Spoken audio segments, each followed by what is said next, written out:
In the beginning, Bitcoin wasn't an investment.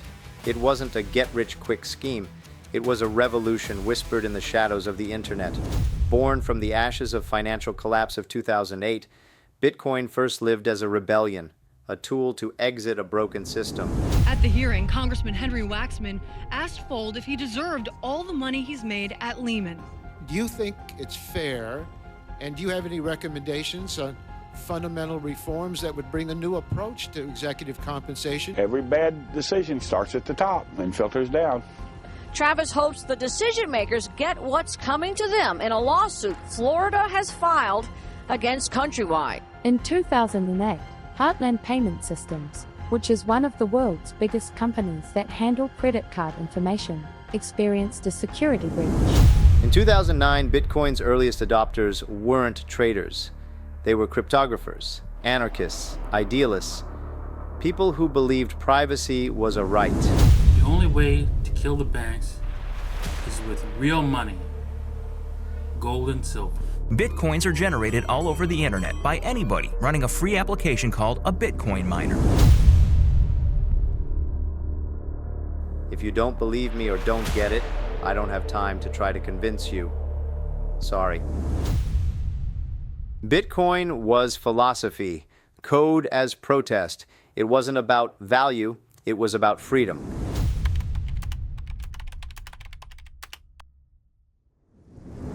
So you and Greg have said there are really two constitutional doctrines that most threaten privacy in the post 9/11 era. The first is the third-party doctrine. In an age when we store our private papers in the digital cloud, that is on distributed servers kept by Google and Yahoo, we have far less privacy to keep those documents private than at the time of the framing when we kept it in locked desk drawers. And the second and related one is the expectation of privacy doctrine that says that once you surrender information for one purpose, you abandon all expectation of privacy for it in all purposes. In the wake of escalating cyber attacks targeting the financial sector and growing threats to national security, the U.S. government implemented extensive surveillance measures. These actions ignited a national debate, pitting the imperative of safeguarding citizens against the preservation of individual privacy rights. The subcommittee will now come to order. I'm pleased to welcome you today to the hearing before the Subcommittee on Crime, Terrorism, and Homeland Security on H.R. 4175, the Privacy and Cybercrime Enforcement Act of 2007. As information technology increasingly pervades every aspect of our society, the opportunities for criminals to take advantage of it have also increased. However, shortcomings in existing law have, at times, inhibited its ability to do so. The Privacy and Cybercrime Act of 2007 would address several of these shortcomings and provide important tools to promote law enforcement's efforts. In the war against terrorism and with advances in technology, do Americans need to lower their expectations of privacy? I don't think they need to lower their expectations of privacy. For instance, as we were talking about before, cell phone tappings, anything of that nature. I think people need to view it as a precaution that's taken for the safety of the United States. The financial industry, a cornerstone of the nation's economy, faced significant cyber threats. High-profile breaches exposed vulnerabilities in critical infrastructure, prompting urgent calls for enhanced security protocols.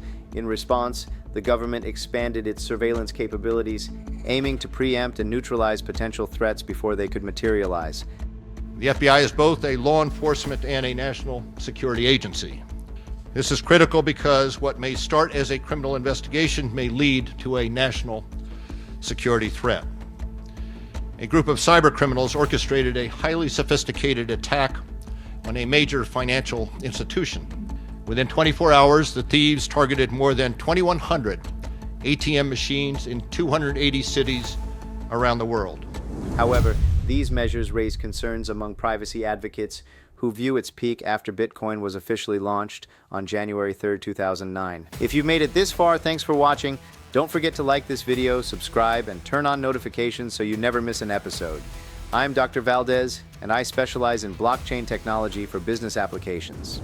Programs like the National Security Agency's bulk data collection, revealed by whistleblower Edward Snowden, highlighted the extent of government surveillance. The collection of phone records and internet data without individual warrants sparked legal challenges and public outcry.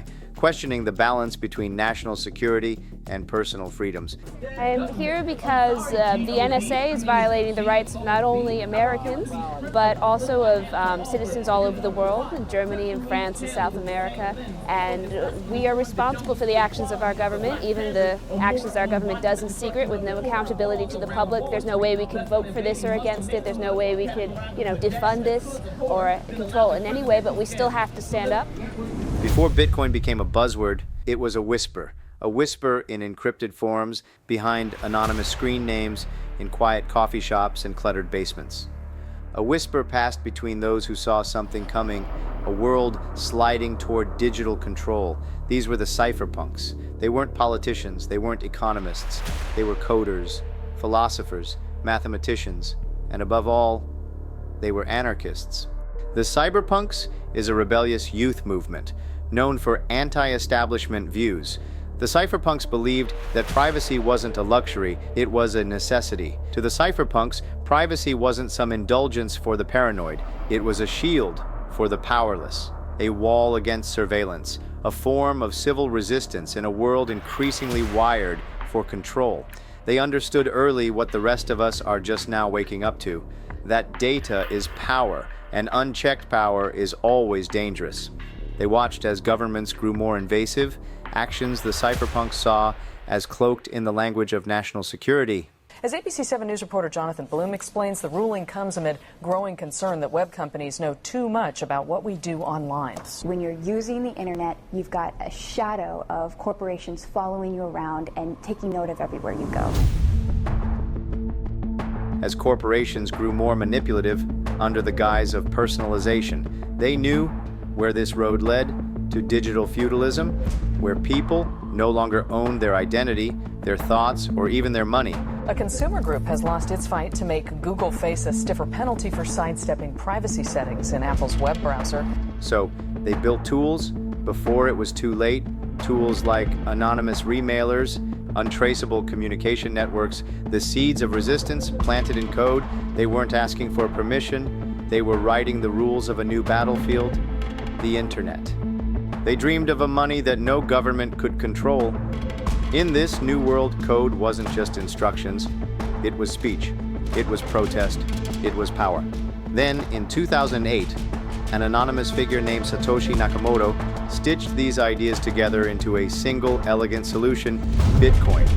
One of their heroes, Timothy C. May, a former Intel physicist and founding figure of the cyberpunk movement, declared in 1992, just as the technology of printing altered and reduced the power of medieval guilds, so too will cryptologic methods fundamentally alter the nature of corporations and of government interference in economic transactions.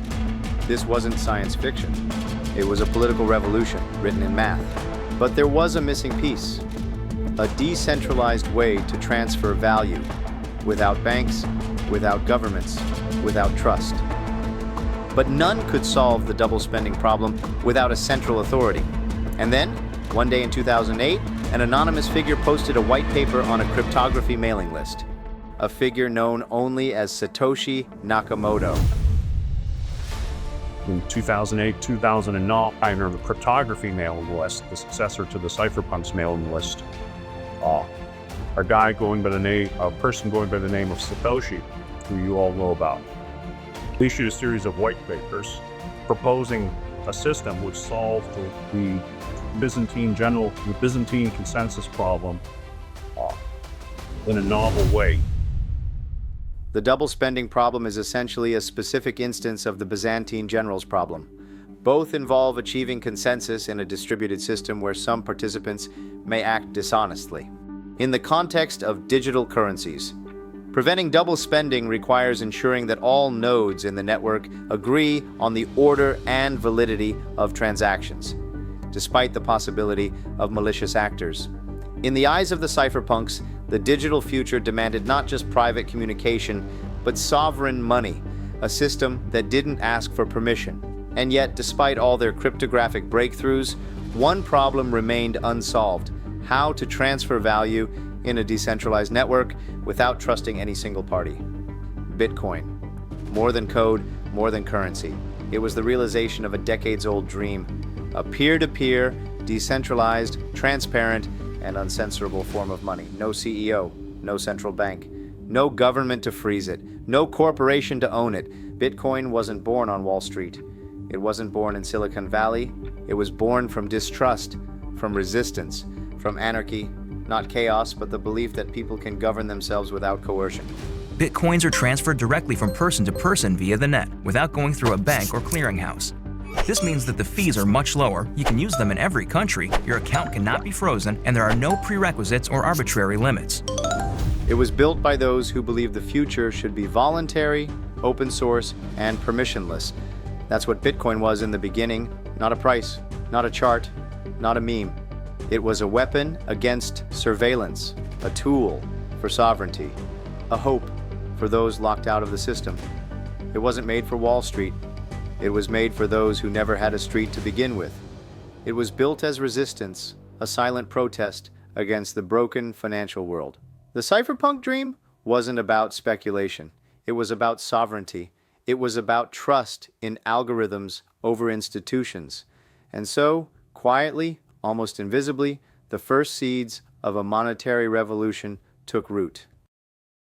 Coming next, the early skeptics.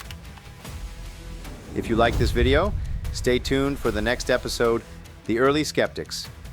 Don't forget to like this video, subscribe, and turn on notifications so you never miss an episode. Subscribing helps more than you might think. It tells the algorithm to share this content with others who care about the same topics. And it keeps us motivated to keep bringing you thoughtful, high-quality videos. We appreciate your support, and we'll see you in the next one.